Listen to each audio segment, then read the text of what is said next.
listening to the Solar Panel, the Phoenix Sun Show. Hey, good morning, good afternoon, good evening, whenever you are watching or listening to this. How are you doing, Suns fans? This is the Saturday live edition right now of the Suns Solar Panel. We are streaming on YouTube. If you catch us later, that's totally fine. If you're here right now, we'd love to hear from you. Get in those comments, talk to us. It's going to be a great show today. This is the Suns Solar Panel. This is Dave King as your host. I am joined today on my panel with my regular partner, Brandon, or Zona Hoops. How's it going, Brandon? Not bad. It's been a little minute since we recorded, and not a lot of Suns action going on, but good to kind of get a little break from all that. Yeah, we took the week off, and I just let an old pod fester a little bit with Keith Smith. So it's good to be back. It's good to be back live. We don't necessarily have any great new Suns news, but there's always stuff to talk about with the Phoenix Suns. Jake, Coach Fallen founder, how's it going with you, man? Doing well. Congratulations to all the Warriors fans out there. I guess it seemed like every time, one of the other, depending on which team won, I'd get an immediate alert to my phone. Does this spell the end of the Warriors, or can the Celtics possibly bounce back? I'm like, yeah, that's what happens. It goes one game, then the other team gets another shot. But congratulations to the Warriors for finishing it out. I guess experience does still count for something, even though I know a lot of Suns fans are. We're kind of hoping that it just didn't have to be the Warriors. But the Celtics win it a lot too, so I'm okay either way. All right. We've got Phoenix Suns 22, F the Warriors. Yeah, gotcha. Totally. We are not Warriors fans here on the pod, that's for sure. There's no good reason not to be Warriors fans except that they are a rival. I am still disappointed that we did not get to see a 64-win playing Suns team against the Warriors in the Western Conference Finals. It would have been nice to see a healthy, playing well Suns team. But, if ifs were a fifth, we'd all be drunk. So this time the ifs got the Suns. And now Devin Booker gets to spend the summer on the beach with Kendall Jenner, his little girlfriend, and they get to spend a lot of time talking about ifs and drinking fifths. That sounds fun. I'm like in that point of I just can't wait to get moving forward, because if I have to read one more article, and I'm sure you guys agree, about late night video games or a positive COVID outbreak, I'm probably going to lose my mind on that entire series. Worse than I already did. Yeah, I'm just pretending like it never happened at this point, and just looking forward to the July 1st. Free agency needs to start, and once the chaos gets rolling, the offseason is the best part of the NBA, in my opinion. Better than the regular season, and probably more exciting than the playoffs, if we're being honest here, unless it's your team playing. The offseason, what it's all about. This is the exciting part of the season. Actually, I run that Bright Side of the Sun website, and that actually we get more hits, more views, more visits in. It's pretty crazy. Oh, okay. Yeah. Just cut out Are we there back? for a second. Oh yeah, you just momentarily. We froze up for a second, didn't we? But I think I heard you say, you get more visits in the You offseason. get more visits in June and July than any other time. Hey, so says Jay says they broke up. Devin and Kendall. I don't care. He's probably got some other girlfriend instead. It's not a big deal. Whatever. Yeah, they're not together anymore. All right. Yeah. So, Fallen Founder, I want to commend you on first thing in the morning smoking a cigar. I mean, hey, who needs to live? Well, I mean, clearly not the Suns. But no, I mean, hey, a coffee and a cigar at 11 o'clock. Happy Father's Day weekend out there for fathers that are fathers and fathers to be. So congratulations to all of you. And since we're talking trades, I felt like I had to get the smoke-filled room going, and an ode to Tim Tompkins. I'll do my best to blow it right into the camera every time I've got a great insightful the thought. original vape pen. Mm-hmm. Exactly. Let's do there this. we go. We miss you, Tim. Oh, you got a Stein there too. You got beer in there. Oh, the coffee. I'm going to be wired after this. I'm going to only be firing up. I'm going to be Stephen A. Okay, Smith at by least the end it's of this coffee. thing. So I hope you guys are ready to rock. Thinking that was a Guinness or something like that with your with your cigar. All right, man. So hey, let's get caught up. Obviously, we talked about it already. The Warriors won the NBA Finals. They've won the championship. They set a standard for. Would you guys call them a dynasty? Yes. Oh, absolutely. Yeah. And Bill Simmons and Dave, I don't know if you won it, but Bill Simmons going on the record saying he won it just sounds like a salty Celtics fan to me. You win 4 in 8 years, you're dynasty. 6 finals, 4 championships in 8 years, with the same core. I mean, you've got the Kevin Durant. That's the key right there. Out, That's the but key. You've got the same core. The top 3 players and the coach, and the only was the moonlighting of Kevin Durant for a couple of years there.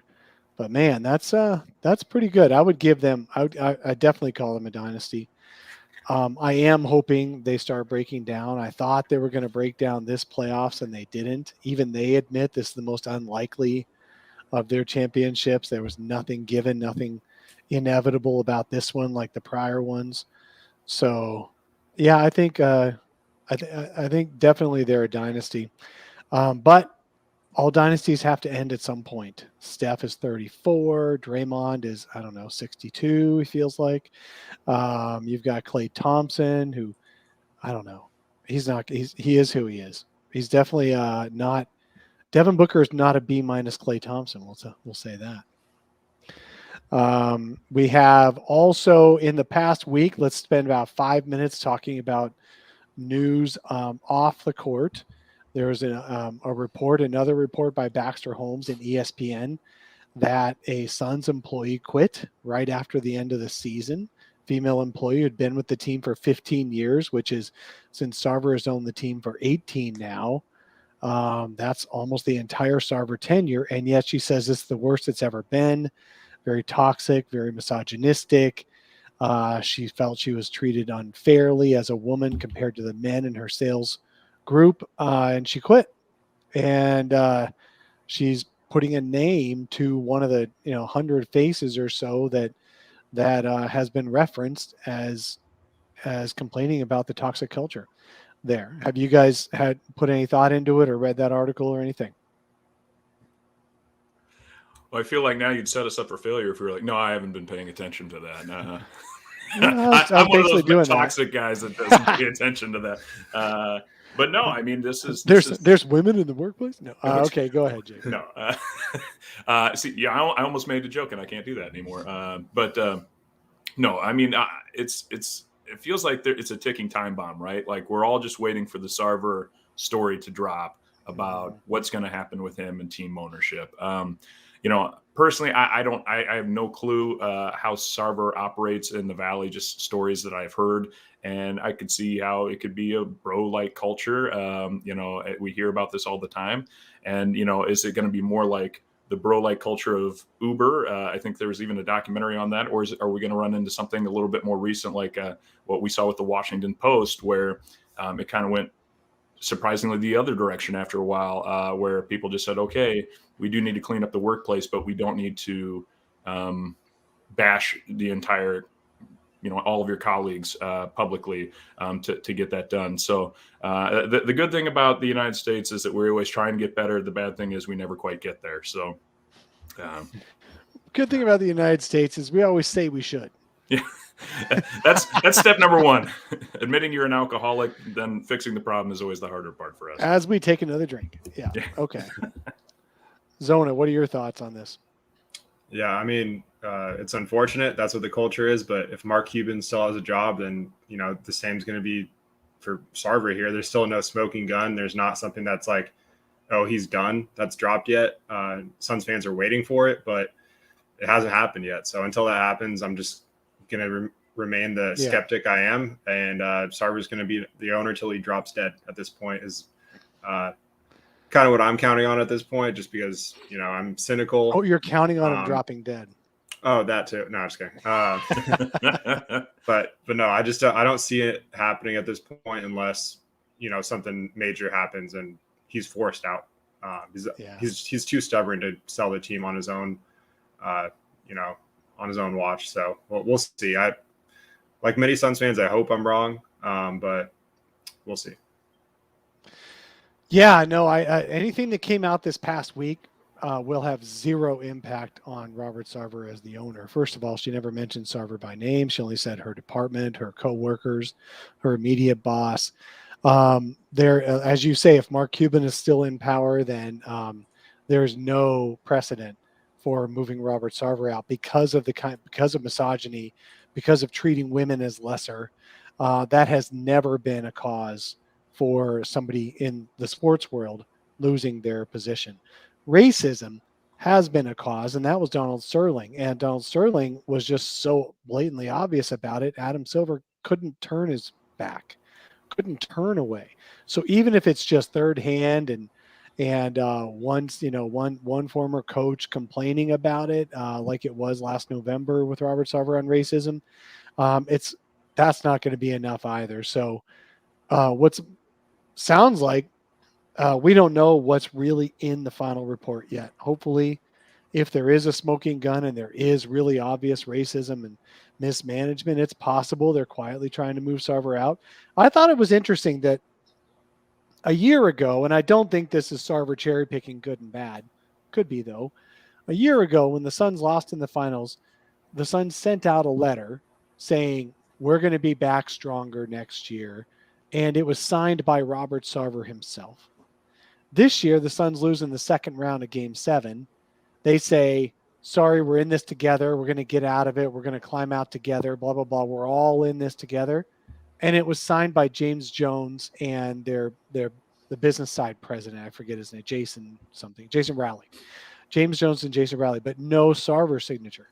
So I don't know if that's just Sarver not wanting to be a part of apologizing for a bad finish, or if it was Sarver being moved out of the limelight in anticipation of it being moved out of ownership. But we didn't hear anything new in this past week that would move him closer to losing his job, is all I just wanted to kind of conclude with from my point of view anyway. So says Jay.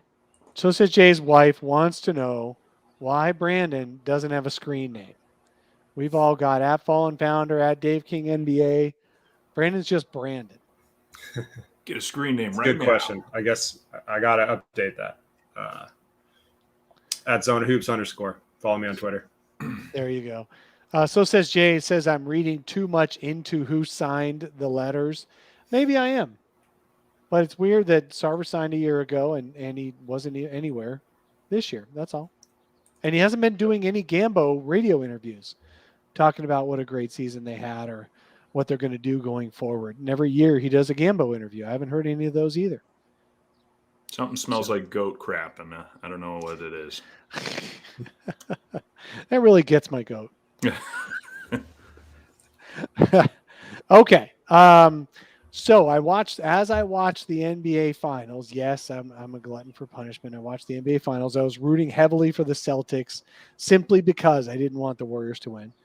And I couldn't help but notice Andrew Wiggins. We're moving on to the section of the show where we kind of are going to transition to DeAndre Ayton. I couldn't help but notice Andrew Wiggins being the second best player for the Warriors in most of the finals. He grabbed all the rebounds. He defended Jason Tatum better than anybody had defended Jason Tatum. Can we just point out that Jason Tatum is not being vilified for shooting 33% in the finals, and yet Devin Booker came up short, quote unquote, by shooting only 45% in the finals a year ago. But anyway, and they both lost in 6 games. But Andrew Wiggins defended Jason Tatum very well. And the way they talked about Andrew Wiggins was that he's just some guy who happened to play well and nothing was expected of him. And it's a wonder, it's a joy that an Andrew Wiggins could just be suddenly a difference maker in the finals. it's almost as if he wasn't a former number 1 overall pick who never lived up to his max contract extension that he got after year 3 for a terrible Minnesota Timberwolves team. Did you guys get that same, like, do you guys feel like Andrew Wiggins somehow dropped his baggage and has become a brand new player who's like a bargain and wonderful to have on a team? Yeah. I mean, I think that's what playing in a system where that plays into your strengths and you have veteran leadership around you can do. It's all about situations. Yeah, I thought he was pretty impressive and, stepped up when they needed him. And, it just goes to show that two-way wings are probably the most impactful things you can have in a playoff series, especially in the finals. So, I thought he played great, and I'm with you. I wanted the Celtics to win that series. Thought Tatum didn't show up, and I don't know what timeline you're seeing or if mine's different, but I've seen a ton of Tatum slander. That was mostly after they lost this last game. Before that, I didn't see a ton, but it seems like the internet's a ruthless place when your team loses. So the memes were plenty for Boston after Game 6. So yeah. Good. He deserves slander. If you're seeing his slander, that's great. Jake. It was actually giving me a little bit of flashbacks to the Suns, watching all the slander of like Chris Paul just always blows series, and Devin Booker's clearly not ready for the finals because they lost 4 in a row. But let's not get into that because those wounds are still fresh from last season too. But the Celtics lost 4 out of 5. Yeah. Well, and 3 in a row to close it out. To touch on what you were getting at, Dave, I mean, I feel like, and I could be off, I haven't looked at the stats, but I have not seen somebody toss up more shots less efficiently in a finals run since maybe Allen Iverson and the Sixers, because he did that because he was the only, I think Eric Snow was their second leading scorer with 12 back then. So the Celtics have other people that can put the ball in the basket, but they go to Tatum and he kind of goes into, I mean, everyone made a big deal about how he likes to get ready like Kobe does and get in that mindset. Well, it took Kobe a couple of years to remember how to pass to his teammates after Shaq had left. So, I mean, maybe we're going to see that, but I was kind of amazed how quickly Jaylen Brown was considered like, oh, he's good. I mean, he's definitely the second afterthought. It was just the Tatum show. And but to speak to Wiggins, which was your original point, I mean, it is kind of amazing because the Warriors, when I think of the Warriors, I think Draymond Green playing feisty defense down low, and then everyone else standing and shooting from the perimeter. And Wiggins was the guy that could actually slash and dribble drive. And so Zona's right. He was able to play into the system, and it is kind of refreshing because I still remember when he came out, he was the next LeBron. Canada's LeBron was coming. And so everywhere he went, it was just, oh, this guy, he's just not living up to the expectations. And he's like, I never said I was Canada's LeBron. Just, sometimes I have to sit back and think about former number 1 overall picks, that former Suns great, Anthony Bennett, that I don't even know if he's playing at your local YMCA today. But Summer League legend. Yeah, exactly. But crazy stat on Tatum. I don't know if you guys saw this, but he's the first player in NBA history with 100 turnovers in a single postseason. So wow. All that talk about, the Celtics don't need a point guard, all this and that, like, well, that's what it got you. A couple, Tatum and Brown turning the ball over was painful to watch. It reminded me of the Suns. Yeah. So anyway, the finals are over. The Warriors got what they got. The Celtics got what they got. We're moving on. Now all 30 teams have a 0-0 record going forward. We have the NBA draft coming up next week. The Suns do not have any picks in that draft. And then a week after that, we have free agency. Now, so the Suns, let's set the stage really quick here. The Suns have just about everybody under contract for next season. They've got 9 players. The rest of them are just minimum guys, right? So, of course, they don't have Elfrid Payton under contract or anything like that. But all their key players are under contract for most of them 1 more season. The only player the Suns have fully signed for more than 2 years with guaranteed money, who is that? There's only 1 player. Mikal Bridges. Come on, guys. Mikal Bridges is the only player signed beyond 2 years. Devin Booker is eligible for a contract extension this summer. They'll probably get it. A max value, $200 million contract extension. You've got, yes, Phoenix Suns and Zenith Phoenix. Yes, Bridges. They both guessed Bridges fast enough. And everyone else is only 1 or 2 years still under contract. So the Suns actually are going to go into this summer not with cap space, but with trade equity. And that goes beyond DeAndre Ayton, who's a restricted free agent this summer. They've got half a dozen players that make between $5 and $10 million a year that you can aggregate together to acquire a higher salary guy who's ready to move on from his team. Now, of course, the Suns are initially going to be shooting for the sky. They're going to try, hey, LeBron, do you feel like leaving LA? Hey, Kevin Durant, do you feel like leaving the Nets? And we'll see. We'll see if that's true. If those guys really push their way to the Suns like Chris Paul did, but it would have to be a push. It would have to be them making it happen. Otherwise, the Suns will be looking for kind of lesser talent. Ariel Shamet is not under. He's got team options for years 3 and 4, so he's only under contract for 2 more years, guaranteed. Nobody has money guaranteed beyond 2 years except Bridges. So I expect we're going to see turnover this summer. Of course, the biggest name is going to be DeAndre Ayton. DeAndre Ayton is a restricted free agent. He's got a lot of rules around his tradability. So what we're going to do is we're going to spend the next half hour or so talking through. I want you guys to understand the rules around the DeAndre Ayton trades. And it's easiest to understand it when you actually put actual trade scenarios together and talk about whether they're real or not, or legal or not. So DeAndre Ayton is looking for a max contract. Max for him would be 25% of next year's salary cap. 25% of next year's salary cap is about $30.5 million. And then you get, if it's another team, up to 5% raises every year after that from another team up to 4 years. The Suns can still do 5 years with 8% raises, but the Suns have already shown they don't want to. So they're going to wait for him to get an offer from somebody else, and then they're going to decide, are we just going to keep him at that offer and match the offer, or are they going to try to negotiate a sign and trade? The Suns will definitely not let Ayton just walk away. That won't happen. But the rules around Ayton, though, is because that $30 million is almost triple what he's making this current year. Then there's a weird rule called base year compensation where the Suns cannot bring back more than a little over half of what his new contract would be.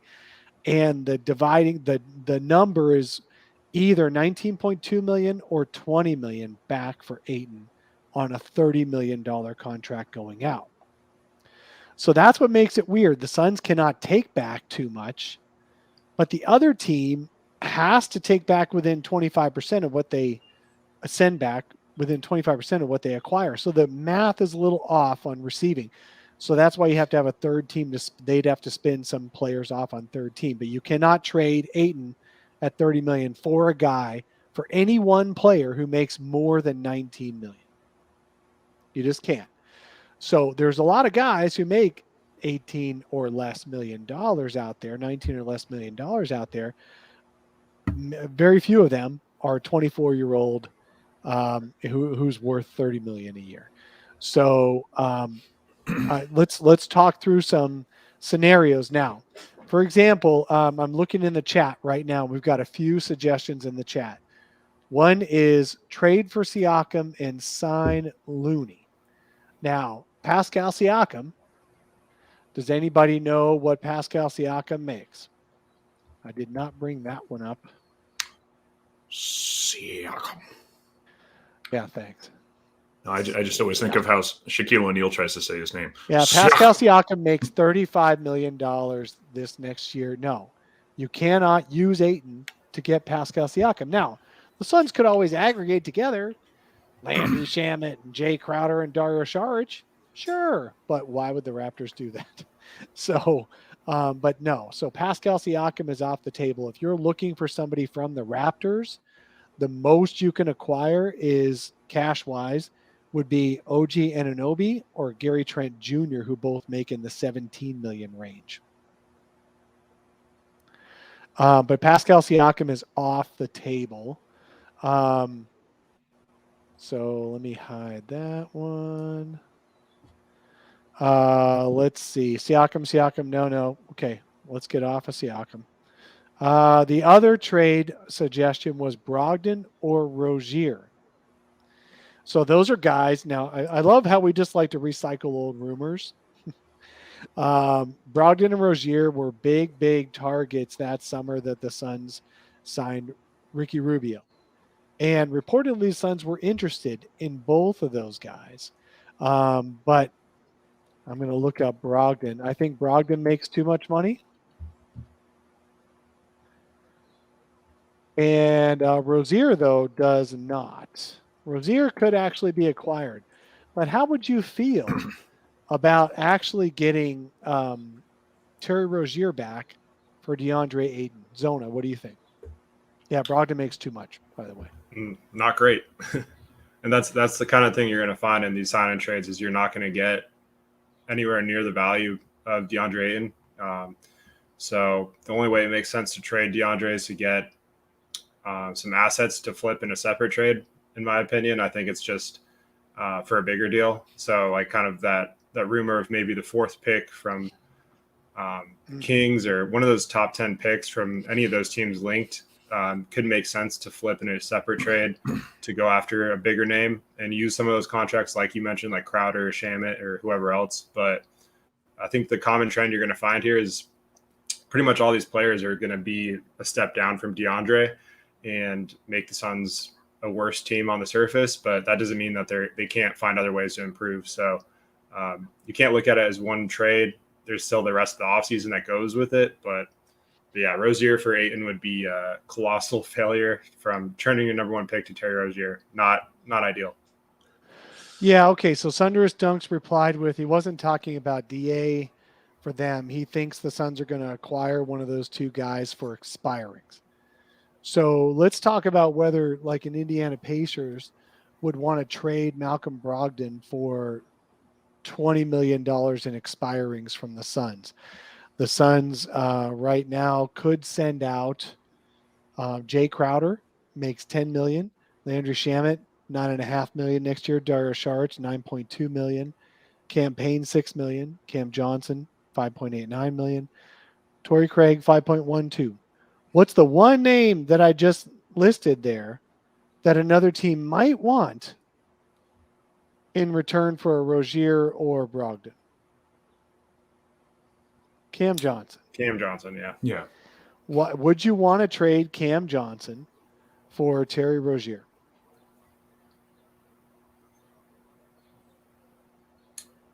Probably not. It's close. It's closer than Yeah. Ayton, that's for sure. For sure. I mean, I think Cam Johnson's going to be one of our best trade chips this offseason. If we want to go that way, I'm ready to jettison him from the Valley. But yeah, I think I'm not a big believer of Scary Terry. I'm more scared of what he's going to do on the court than scared of what he's going to do to the opponents. There's a reason why he's had a hard time as a full-time starter, I feel like. So, trading a top 10 big man for a very skilled, I view him more as a 6th man, and so a collection of Dario Saric type players is not going to probably move the needle enough to get off that contract for them. But yeah, I don't. I think we can get more for Cam Johnson, I guess is what I'm getting at too, for our best trade chip than to go after Scary Terry. Any thoughts on your end, Brandon? Yeah, no, I agree. I think the Suns do need a guard like Rozier, someone that can create their own shot off the bench, like Jake mentioned, just a 6-man. But if you're giving up Cam, who's just finished 2nd in 6-man voting, then you're kind of setting yourself back on that end. So I think right now, like you mentioned earlier, Dave, Dario, Jay, Shamet, those are the guys plus future picks. You have all your future picks at your disposal at this point. So finding some combination of those 3 and some picks and, whoever else other teams might find any value in, just trying to combine that and finding that that 6-man, because there's reports of Eric Gordon for a first rounder, same thing as last offseason, or last trade deadline, and then there's Jeremy Grant expiring contract. If they could find a way to get him without giving up Ayton, because that's kind of been what the rumor's been. If you can get some expirings and some future picks for him, I think that'd be a nice fit with DeAndre. But at this point, all signs point towards DeAndre getting shipped. So that might not. Yeah, I like what you're thinking though. So the Pistons are looking to move on from Jesus Christ, how did I just Jeremy his name? Jeremy Grant. Thank you. The Pistons are looking to move on from Jeremy Grant. Jeremy Grant. Why would the Pistons want to move on from Jeremy Grant? Do you guys know? Expiring, and he takes some shots away from the young core. So yeah. So Jeremy Grant's profile right now is that he went to the Pistons for the biggest role in an offense. He's proven that makes them the worst team in the NBA when he's the biggest offensive role, but he's also still talking about wanting a huge extension after because he expires in a year. So do you really want to spend the next year? People were complaining a little bit that DeAndre Ayton was talking too much about himself and not enough about the team. Jeremy Grant's like worse. He'd be worried about touches while they're winning games, and or he'd just be a little grumbling on underneath, under the surface, which turns out DeAndre Ayton was too, and that kind of sours you for the season. So and in a year from now, you want to have given up whatever you gave up to get Jeremy Grant, even if it's not DA, it would take a couple of it'd be cool if they could do Landry Shamet and Torrey Craig or something like that. That'd be great. Then you bring in Jeremy Grant, but a year from now, he either leaves for nothing or he stays and you've got to pay him $20+ million. And is that the kind of thing you want to give a 30-year-old? Because he'll be 30 by then. So there's a reason Detroit is okay moving on from Jeremy Grant, and it's not necessarily good for the Suns. But would I complain if he gets acquired? It depends on who they got acquired for. But if it's guys like I just said, Landry Shamet, Torrey Craig, campaign, I probably wouldn't complain at all. I probably think that was a good trade. No, it's a fair point. And the reason I'm sort of on board with doing it, like with those guys, those expirings, would just be because you saw how effective he was in Denver as a lesser option. So if you can get him to buy in, then I think he'd be an awesome, at this point, probably a second option to book if his cards are played right. But still, in this offensive system, it's not going to be as free reign as Detroit, where he kind of does whatever he wants and he's trying to get paid. So it's definitely a concern. But I think if you can get him to buy in, he's kind of what you need as a athletic four that can, disrupt things defensively and create his own shot from time to time. Quick question. If the money was the same and it was equally easy to acquire each of them, who would you rather have on the Suns team, Aaron Gordon or Jeremy Grant? Jeremy Grant. I'd go Grant, yeah. See, I guess I view them very similarly, that they are kind of like what we saw with Gordon and the Magic for all those years, and Suns fans were like, we should get Aaron Gordon. It's like, yeah, he's a very productive guy on a very underwhelming team. But if he's going to sit there and say, you know what, I need the ball, I can't pass it to myself. We just experienced that. Can you believe a player saying that? Jeez. I know, we're crazy. It's like, why would a center ever think that? But I mean, I don't want Aaron Gordon, and I think Grant would be good. But yeah, no, if he's not going to come in and buy the advantages, the reasons I would pick a Jeremy Grant over Gordon. I hear what you're saying on the parallels there, and you're absolutely right. But the difference is a little bit to me is Jeremy Grant is a better 3-point shooter. So he's turned into a high 30s 3-point shooter, and Aaron Gordon has never been that. And that's what the Nuggets ultimately needed, was shooting around Nikola Jokic. And when Gordon couldn't provide that, he's become not a great fit. Now, it could be that Gordon turns out to be a much better fit when Jamal Murray's back in the lineup. But I don't think that that Gordon, I never was a big fan of Gordon. And even on a team that needed his scoring, he never got over 16, 17 points a game. So I do think that Jeremy Grant's a better fit for the Suns. He's longer. He's got a little bit, but he doesn't rebound at all, though. That's the problem. Is if you're going to acquire Jeremy Grant, you've absolutely got to have a DeAndre Ayton or somebody who is a big volume rebounder in the middle, because you just can't go with no rebounding. See, here's the thing: when the Suns let Kelly Oubre go, you know what actually happened was, yeah, they got better in some ways, but they became the worst foul drawing team in the league because Kelly Oubre alone drew 5 free throws a game, and that put them into the middle of the pack. And of course, that tells you, okay, there isn't much difference between the top and the middle or the bottom and the middle. But with Kelly Oubre on the team, the Suns lost the ability to put people into foul trouble and all that. The worry I'd have with putting an Aaron Gordon or a Jeremy Grant in there is that, and if you don't have DeAndre Ayton sucking up all the rebounds, suddenly you can't rebound. If you can't rebound and you can't get to the free throw line, then I don't know how you can be as successful. I just don't see it. So I'd worry about what we lose to get Jeremy Grant in there. If all you lose is a Jay Crowder or Dario Saric or Landry Shamet, then that's fine. But it is tough to see the bigger picture because that wouldn't be the only move. So there's been a couple of comments in here about Miles Turner. What do you guys think about Miles Turner in exchange for a DeAndre Ayton? Pros and cons. Jake, you go first. Come on, Mia. I don't. What is this infatuation with Miles Turner? I feel like he's an underwhelming 3-point shooter. I could hit 33% from 3-point land. I mean, he blocks shots. He doesn't score very much. And you could argue that that's because Sabonis was kind of taking him and putting him in the corner for a while. But even when he was gone, it didn't improve that much. So, I mean, I keep hearing this, DA for Turner, and to me, you'd have to throw in the pick before I'd even start thinking about it. But right now, it's like saying, hey, you've got a Mercedes, but I've got a perfect Yugo that will also take you to the same place you're trying to get. So just take that car instead. It's basically the same thing.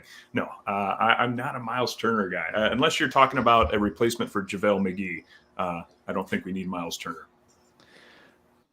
Zona. Yeah, I think Turner, like Jake mentioned, 33% from 3 the past 2 seasons. So he's more, at this point, a reputation shooter than he is an actual threat, kind of like Jay Crowder in the sense where defenses will respect him, but he's not hitting at a very efficient rate like he did earlier in his career. He did lead the league in blocks per game twice in his career. So that's one thing. He is an elite shot blocker. He will protect the rim. But overall, he's not going to make any better offensively. He'll help with spacing, I guess, just due to the respect defenses pay him. But he's not someone that can go get you a bucket. He's not a great rebounder. This number 6 pick would have to be in there and probably more. But I don't think at that point Indiana would have real incentive to pay DeAndre a max and trade that many assets. So I don't see that deal getting done. Turner is somewhere around league average as a center at this point. So it doesn't really move the needle for me. Let me circle back real quick. I'm going to talk about Turner, but I also, before I forget, when I said guys like Terry Rozier and Malcolm Brogdon make too much money to be included in a DA trade, I was doing it on a 1-for-1 basis because their salaries are a little bit too big. Yes, for people who are thinking this, yes, the Suns could include a little more salary so that you can raise the whole thing up to the 22 million. But the problem is that the receiving team has that much more salary to send back out to a third team to make up the difference. And the only other salaries the Suns can include are $5 million and up because they don't have any low-level guys on contract. So the Suns would have to send out another $5 million in salary. That would put it up to $35 million sent to another team to get back $22 million.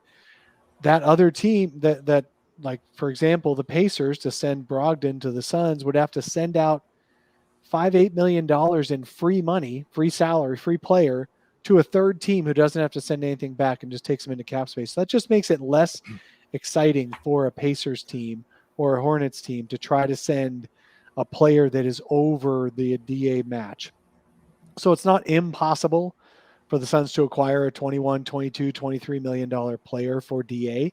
It's just not very exciting for the receiving team to have to even send more out and take on a Torrey Craig for $5 million. Like, people don't really want that. So that's the problem. Now, of course, Indiana signed Craig for $5 million a year ago. So maybe Indiana wants Craig back. Maybe it's just like a little trade-off, handoff.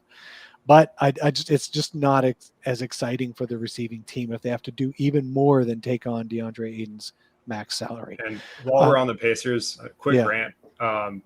Tyrese Halliburton was traded for Sabonis, who James Jones wanted to flip for DeAndre. Supposedly that was, at least a discussion. So Tyrese Halliburton is someone the Suns could have drafted instead of Jalen Smith. Devin Vassell, another guy that's linked to the Suns, and Jakob Poeltl and Vassell. All these could have drafted. But you know what? Exactly. How are they linked to the Suns? They're linked to the Suns by the people who wanted them originally in the draft. We don't know that the Suns have any interest in Halliburton. We don't know that the Suns have any interest in Vassell. We'll talk about the Spurs here before we're done. But let me finish off my thoughts on Turner. So thank you for letting me have that aside there. Let's go back to Miles Turner. Mm-hmm. Miles Turner, his problem, and you guys already hit on it, 6 rebounds a game. Can you imagine how frustrating it would be to have Miles Turner getting 6 rebounds, Jay Crowder getting 4 rebounds, Cam Johnson getting 3 rebounds, and Mikal Bridges getting 3 rebounds? The Suns would be out-rebounded by 25 a game. So you would have to then do a lot of work to get a high-rebounding forward, which the Suns don't want because they play a 4-out offense. If they'd love to go 5-out if they could. You don't put Miles Turner in the middle of a bad rebounding team. You just don't. Now then you go, well, okay, well then get Sabonis to play power forward. The Pacers tried that for 3 years. That shit don't work. Why would the Suns try to recreate with the Pacers? That's crazy. Okay, so I'm not in on Miles Turner. I'm just not. And then you go, well, but then they could flip other guys for Jeremy Grant. Jeremy Grant doesn't rebound either. He gets 6 rebounds a game. So you've got to bring back rebounding is what I'm trying to say. So then you get to Atlanta. Let's move on to Atlanta. No one's brought it up yet today. Keith and I kind of crapped all over the Atlanta idea, but Atlanta can happen for trades. They are currently hard capped, but as of July 1, they will not be hard capped again. And we're going to talk about Jalen Smith here in a sec. Okay, before we get off of Pacers, let's go back to Jalen Smith and all this woe is us that we didn't give Jalen Smith a chance. That dude, come on, guys. He's today's Hakeem Warwick. He's not that great. I talked to Caitlin Cooper. I had a pod. You guys should listen to it. It was one of my midweek pods to talk about Jalen Smith when he was at the height of his newly acquired powers playing for the Pacers when they had all their injuries, and he's getting double-doubles because the Pacers were playing nobody because Miles Turner was hurt, but Sabonis was traded, all this stuff. And even she at the time, Caitlin Cooper is a great NBA analyst, guys. Caitlin Cooper, find her if you really want to learn about the game of basketball. Even she's saying, I don't know if he's worth the salary he would want in the offseason because he becomes a free agent. So, look, Jalen Smith, gosh, guys, get off that nut, please. It took us like 4 or 5 years to move on from Dragon Bender, so it doesn't shock me that Jalen Smith still has a little. Among Marquise Chris, Dragon Bender, and Jalen Smith, I agree. Jalen Smith's the best of the 3. Yeah. That doesn't make him a good NBA player. He can still end up as a useful rotation big, maybe a 4th big in a rotation or 3rd big. But yeah, it's not someone you're dropping a bag for. So remember Archie Goodwin? Yeah, I was on Archie Goodwin's nut for 5 years myself. Yeah. After that dunk over Jonas, I think everyone was for a little bit. classic. You guys have seen housing prices around the country, gas prices, everything, inflation, it's all going up. And I know this is why the listeners tune in for our economic analysis in addition to the Suns talk. But the only place where housing has actually gone down in terms of pricing is on Bender Island. So if you guys are looking to invest, Bender Island, if it's still above water, you got an investment. I think the prices there are lower than Kaminsky Cove, actually. No, that's exactly. I'm still on board for getting Frank back, so let's do that. Yeah. Oh, I'm guessing there's a 90% chance Frank signs a 1-year contract this summer after all the dust settles. And Buck Dog and these guys. Okay, Hello. I'm going to share Hello's comment. Hello says the woe is me should be for our drafts missing on Luka and Halliburton. Okay. You know what, though, guys? Where's Devin Booker playing that lineup? Yeah. How are the Suns going to – the Suns led the league in wins for the past 2 years doing it the way they did it. Why do we spend so much time worrying about what might have been when the whole world is all butterfly effect and everything would have been different? You can't get much better than your third finals appearance in franchise history and 6 playoff series in 2 years and the most wins in the NBA in the last 3 years, 2.5 years. Why are we still riding the nut of you have one bad game and all of a sudden everyone comes back with the draft? Oh, woe is me, woe is me. Anyway, guys. I missed a super chat. Yes, Zenith Phoenix. Somebody wants to go all the way back to the Sarver thing. We already talked about that. Why is the NBA? I don't know. I'm not in the thank you, P-Dog. Thank you so much for the $2.69. We're going to split that evenly amongst us after YouTube takes their cut. Thank you very much. We do appreciate any donations. You are awesome. I'm sorry I missed this earlier. Why are they taking so long? I have no idea. I know it took him years to get rid of Donald Sterling. So they needed the actual, all the tapes released on Donald Sterling. We'll see what happens there. So thank you so much for the super chat, though. I do appreciate it. By the way, so not, and I'm only going to do a 3-second political deviant here. They're still trying to litigate January 6, 2020. So why do you think lawyers could be any faster on the Sarver thing? It's going to take years. I was wondering where you're going to go with that, Dave. And 2.5 years to talk about something right that was 100% videotaped. So that's why it's taking forever to do the Sarver thing, because none of that was videotaped. So it took days to get rid of it. Yes, but only when the smoking gun of his former girlfriend released all the tapes. You can ask Robert Sarver's former girlfriend to release all the tapes. Yeah, you can ask So Says Jay but attorneys like to get paid by the hour. So, they're no interest in finishing this up faster. Oh, funny. Was it really January 6, 2021? Man, time flies and is slow as hell at the same time. Sorry about that. Time flies when you're having fun in DC. All right, guys, that's it for the deviation there. Let's go back to trade ideas. So Miles Turner, I think we went through that one. Atlanta, we were going to talk about Atlanta. The Suns could fit Clint Capella into that return package with Atlanta. Would you want to send Trae Young, DeAndre Ayton, in exchange for Clint Capella back to the Suns? And do you think that keeps the Suns a contender if that's true, if they do that? Zona, you first. So I like this one more than Turner. It's still obviously a downgrade, but I think Capella could fill the role that Ayton has played offensively as like a roller, protecting the rim. He can move pretty well. He's played with Chris Paul in Houston and, had some deep runs with him in the playoffs. So the chemistry would be there, but again, it's still a downgrade. So that's, like I said earlier, that's going to be the common theme with a lot of these guys. So it just depends on what they have lined up after that. And if they can acquire someone like a Bogdanovich with him and maybe get rid of some expirings, another guy that they shipped out.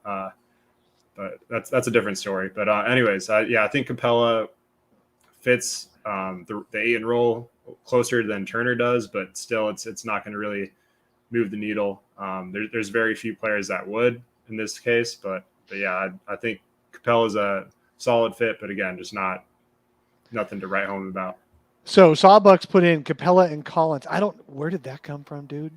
Like, how's Collins fitting in there? Capella barely fits into the trade. Are you thinking that Atlanta would take Dario and Landry Shamet for Collins? Is that what you're thinking? Do it, Atlanta. Do it. Okay, if you think that's what's going to happen, I'll take it. Well, Sarge smoke break to They Atlanta. don't want to pay Collins at all, so maybe they're desperate. Maybe we'll certainly send them some expirings. If they want to do that, I'm all over it. But Capella's problem is he's getting up there in the NBA age. He's going to be turning 30. He missed half of last year with injuries. Yes, in his prime, he led the league in rebounding once, and he was a very good interior defender. But in his prime, you had to bench him for 5-out offenses. He never would have played well. He never would have played much against the Mavericks. He would have ended up being like a Bismack Biyombo type against the Mavericks. And is that really what you want from an $18 million a year guy? So that's, I'm not totally, look, Capella would not be the worst thing in the world, but you would have to pray for health. And you're already praying for health from Chris Paul. Do you really want to pray on two gods for this? I don't know. Capella's 28. Yeah, but he'll be 29 next year. Okay. And he'll be 30 before his contract is up. And I just don't think, and he played, I don't know about you guys, but I watched the Atlanta Hawks in the playoffs, and Capella did not look 28 years old. He looked to me in the playoffs like he was 35. So I don't know. I think he's on his downside of his career, and that's not when you want to acquire him. He spent last year injured. His last two games of the playoffs against Miami, he played 40 minutes total and scored 4 points. So, and this is with Trey having a special connection with Collins on those lobs for finishes, and he still only scored 4 points. Yeah. Hey, would it be great if we could acquire Bam Adebayo for DA? Let's go for that if we're going to be shooting for the moon.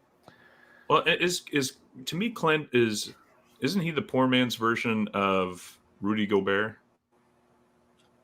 Pretty much. So is Miles Turner, except Miles Turner doesn't rebound. But I was going to say, yeah. I mean, so he's the poor version of Clint Capella, who's the poor version of Gobert, who gets played off of every playoffs. I mean, he's a great regular season center, and if it was a more traditional back to the basket league, and I miss some of those old power days because Lord knows I was screaming at the TV telling DA to turn around and dunk it on people, but Gobert, Capella, they could stop those kinds of games. But I mean, I would be furious to get matched up against. Obviously, the Mavericks are going to change a little bit too, but I'd be furious to match up with the Mavericks again next year's playoffs if we had a Capella, and because he's not going to be able to play more than 18, 20 minutes a game.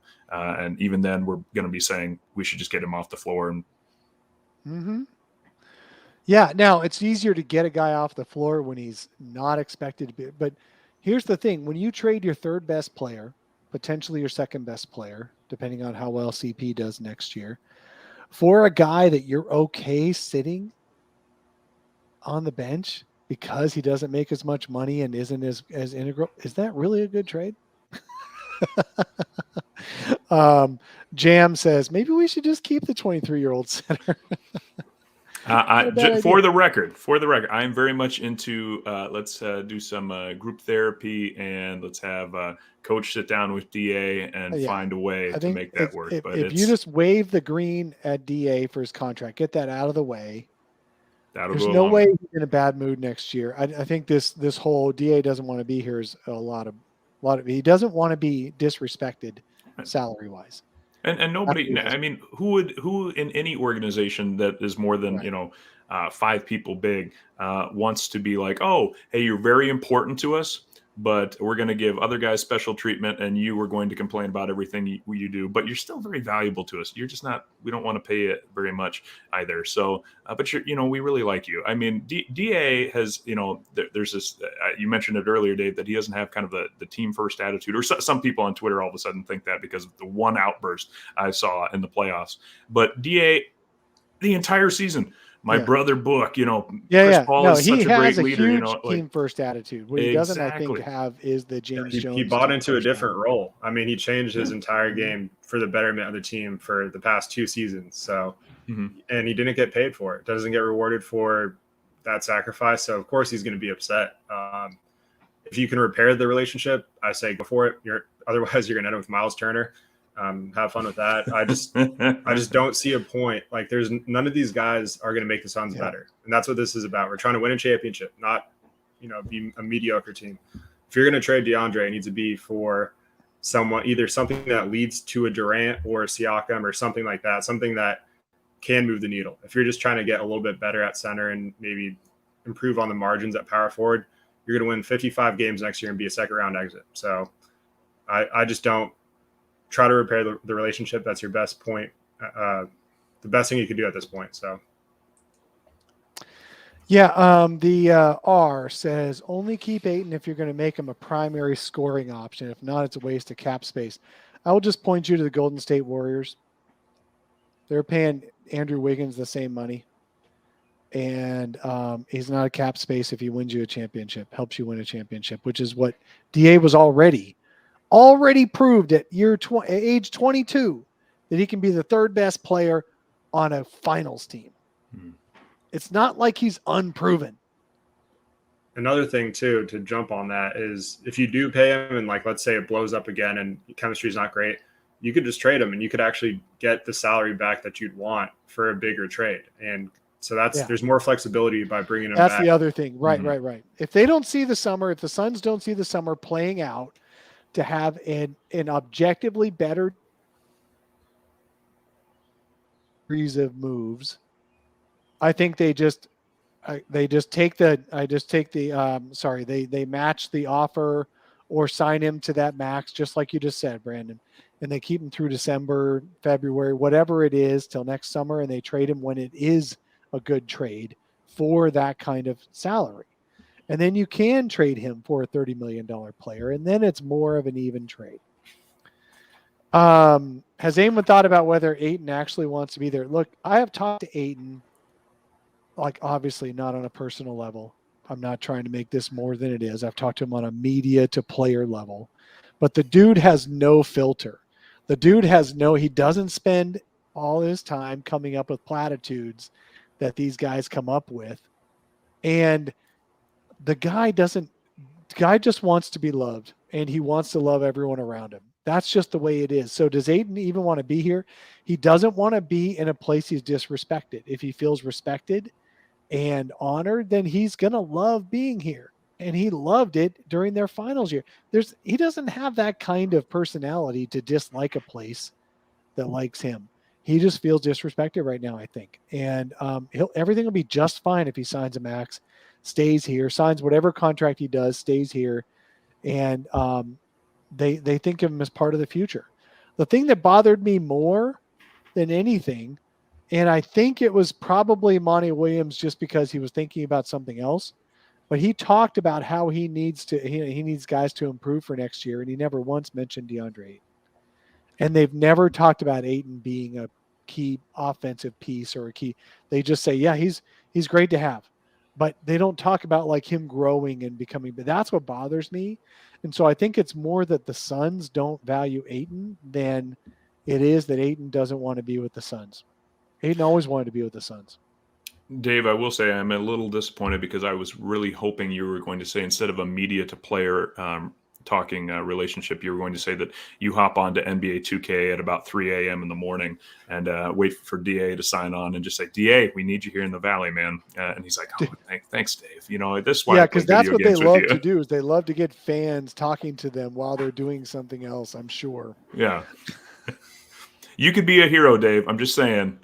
If anyone wants to moonlight as a late night gamer, I love NBA 2K, but I usually turn it off after 2. Yeah. Do you see the white beard? You're doing anything after 2. Well, Dave, you asked me to come up with a trade scenario. Could I go now, or do you want to hold on? Go for it. Let's do it. So I guess, I've been hearing, of course, the Miles Turner's, Clint Capella type arguments, of course. And as we talked about Siakam, I think that was the other big one I've been seeing so much in my Twitter feed. But listening to you and Keith, right? It was Keith that did the midweek with you. Great episode. Frustratingly difficult to try and figure out all the numbers. So I appreciate you guys going through it because it felt like going back to high school math, and I was not a fan. So I started thinking, okay, as we've talked about, right? We're not going to get equal value for a top 10 big man in the league, former number 1 pick, young, that we can max out and got a lot of room to grow. So when I hear these Turner type picks and like Turner in the 6 or something like that, I think the best thing to do is to trade for more tradable resources, regardless of whether or not they're going to fit in as much. And I have tornado sirens being tested, so if that cuts in, I apologize. But So here's my trade idea, and it hasn't been mentioned. I love it. You're doing this. You're like Wizard of Oz. Oh, the tornado's coming, but I'm just gonna stay here, and if I have to, I'll click. It's really if anyone's from the Midwest, this is the most Midwestern thing we do. Is when the tornadoes starts going off, the sirens, we go outside and we go, let's watch it. Let's watch it for a while because we can see it coming from a mile away. So it's kind of a unique approach. But okay, so here's the one that's kind of my current dream scenario. And I don't know how good these guys are because I don't see them play as often. But I went with the Magic because they have a lot of cap room to absorb this kind of stuff. So I put together DeAndre Ayton and Landry Shamet because I want us to get out of the second round, as you guys know. Otherwise, we have to get the Shamet curse. So I've heard some people say Wendell Carter Jr., which I think could be a great replacement. He's not going to be as good as DA. So I'll say that up front. Wendell Carter Jr., getting him down low. And then Cole Anthony is on a $3.6 million contract for 2 years. Franz Wagner, 5.2 for 3 years. And Jalen Suggs is at 6.9 for 3 years. I don't know if I did all the math perfectly. We might have to send another campaign type deal back. But to me, Wagner, Cole Anthony, Jalen Suggs, even though he had a disappointing year for what the Magic were expecting, 3 young tradable resources that maybe they're able to fit with us. We do need some backcourt help. So Suggs and Anthony, I think, would be fantastic coming off the bench for us. Wendell Carter Jr. would be good. Wagner could be a great tradable person, at the trade deadline. If I'm the Magic, I think this would actually be great because I would then make DA my centerpiece, and then they've got obviously draft picks that they can just, okay, this is what we're building around. So it feels a little bit like trading DA for parts, but I think it's the classic Phoenix Suns. We do love our people with potential, even if they don't always reach it. So I turn it back to you guys. Does the bevy of players coming back from the Magic make it feel like it's palatable to you guys? Zona, you go first. Yeah, so I love Wendell Carter Jr. I think he'd be sort of that mix of like where Miles Turner, he could shoot, but he could also rebound and defend and move. So he'd be an awesome replacement that also fits like the timeline of like Booker and Mikal. But I think that's a lot for Orlando to give up. Giving up their 3 of their top prospects. Franz. He's someone I think that they're probably going to try to build around. But if you can get one of Cole Anthony or Suggs and maybe some picks to kind of flip, like you mentioned, to use them in a separate trade, then I'd be all for it. That does it for me a lot more than like a Turner or Capella or just a blatant downgrade. This at least gives you hope to make another deal and flip it and improve in other areas. But yeah, I think that'd be a pretty heavy price to pay for Orlando. So I don't know. I think the Suns would obviously do that, but I like where your head's at though. Go ahead. Well, I was just going to add, Dave, because to add to it as well. I mean, and if I'm the Suns, I'd think about throwing in a future first or something like that. But as we saw during what I refer to as the dark decade of Suns, waiting on our number 4, a Dragon Bender to develop, an Archie Goodwin to develop, a Marquise Chris to pan out. Having a provable commodity like a DA to build around, when some of us like me were like, I don't know about this Chris Paul deal. The Magic might be thinking, okay, we need that proven star.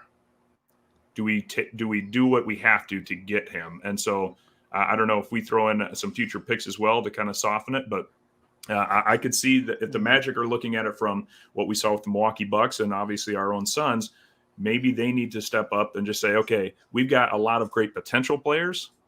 but the Suns are offering us a fantastic player for all that potential. I'm not saying it's perfect, and I agree with you. The Magic would be looking at, if I'm a Magic fan, I'm like, that's too much. But then again, that's because we went through the dark decade of, one of these guys is going to pan out to a star. Just wait.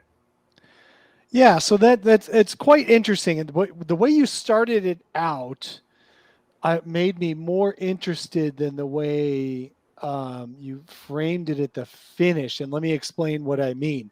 You started it out by saying we should, instead of trying to trade for that one player who replaces DA, let's trade for pieces that can help for the future or be flipped for the future.